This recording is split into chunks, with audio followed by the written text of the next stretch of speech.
To change the front gear case fluid on your General XP 1000, follow these steps. Park the vehicle on a flat level surface. Ensure the vehicle is in park. Place a drain pan underneath the front gear case. Tip: place a rag in the bottom of the drain pan to prevent the splashing of oil. Clean the area around the fill plug in the right front wheel well. Remove the front gear case fill plug.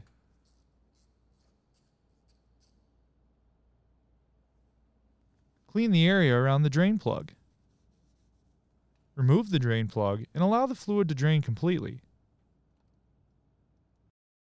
Clean any dirt or debris from the fill and drain plugs.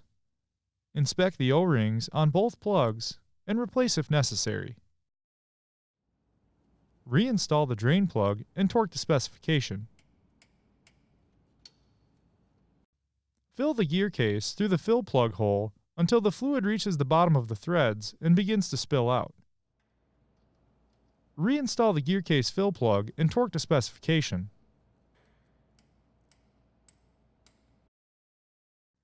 Clean any residual fluid off of the vehicle and inspect for leaks. Dispose of the used fluid properly.